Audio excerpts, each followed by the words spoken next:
This idea of making the bungalow or the building a memorial to Homi Bhabha, apart from its being in conflict with the will and wishes of the sole and absolute owner, Jamshed Bhabha, is that setting up that kind of memorial involves a great deal of practical problems that do not seem to have been faced. For example, the worst possible thing that could happen is for a unique organization like the NCPA to be denied these funds, unique and active organization like the NCPA to be denied those funds, for something that in the end is not properly utilized. Now, there is a great deal that is going on that is not properly used. You don't have the people to run them. You don't have the running funds to run them. For instance, the National Gallery of Modern Art, Bombay, has been looking for a director for years and not found one. The National Museum in Delhi, Victoria Memorial, have been looking for directors and staff and not been able to find them. They have found two people very recently. So, what are we saying? There is not the educated and trained cadres to look after these places. Now, I tell you the tragedy of that. What used to be called the Kazi Jahangir Hall was handed over to the central government and it is now run by the state government, which was a cultural place of meetings, of talks, of concerts. Now, not long ago, the National Gallery of Modern Art in Mumbai had footfalls, visitors, of about 100 people a day. Now, unless an organization is run by a dynamic person and by trained cadres, we will have denied a live and active institution like the NCPA, willed legally by its sole and absolute owner, for what? For underutilized. And there's another small point I want to make before I stop. I'm taking very long, I realize. Most of Homi Bhabha's work relevant to atomic energy was conducted at what today is the Yacht Club. Anushakti Bhavan, I think is what it's called. Most of his work was done there. And if there has to be a memorial in his name, that is where it should be. And that is where they had planned it to be. Except that at the last moment, an atomic energy museum, no, security reasons cannot be done and hasn't been done. And a place that was renewed and renovated to accommodate a museum is lying empty at the moment. What I'm saying, therefore, there you have something that could be returned to the city. You will say, but what about the security reasons? The Navy has a museum there, which follows the right security procedures, and it is open to the public.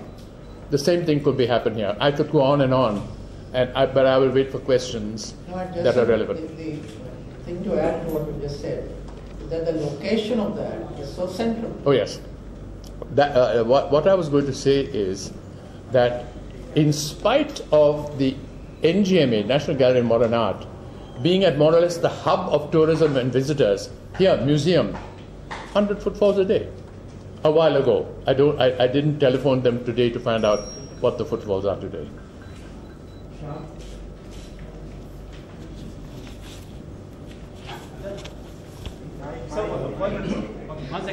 One second. The mics. And we'll move the mics now.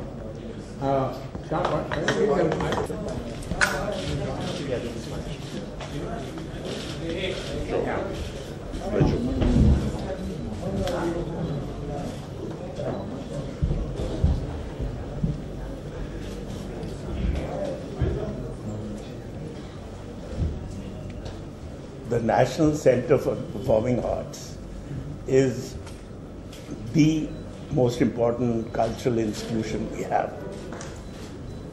And Jamshed Bhabha, who started the National Center for the Performing Arts, also happened to own the bungalows after Homi Bhabha died. And it was really left to him to what he wanted to do with that property, which he bequeathed to the National Center. Now, there cannot be any kind of argument here. It's very simple. It's a private property. The gentleman leaves it to the institution that he nurtured, because there are many PA has to run, and to be able to run that, it requires a corpus. Now, this was going to constitute the corpus. Now, if you're going to use that to create a museum, why today? Homi Bhabha died in, many years ago. 48 years ago. If the government wanted to create a museum in his name, it should have been done a long time ago. How did they suddenly wake up today that they're going to create a museum for him? And even if they do, there are other places where it can be. Of course, there are living institutions. The Bark is a living institution named after him and his interest, which was science. Also, Bark has a huge property, a whole palace on Gordon Road, which they use, and part of that can be used as a museum for him. If Bhabha meaning Bombay? Bhabha. Yeah, Bhabha Atomic Research Center. Now, when you have the Bhabha Atomic Research Center in his name, you also have his entire collection of paintings at the Tata Institute of Fundamental Research, which was inspired by him in any case.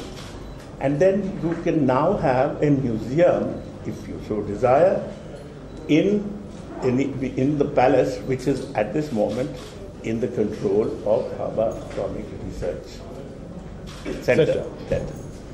So if that is because I can't understand the logic of using what is essentially private property. Of course, everybody here has mentioned that there was he hardly lived there for one thing. His younger brother lived there forever. He decided to bequeath it to NCPA. I can't understand what this whole business is about in the first place. It doesn't make any sense whatsoever. If the government of Maharashtra does wish to honor Homi Bhabha and create a museum in his name, why not build one? Why not build a museum for him? As simple as that.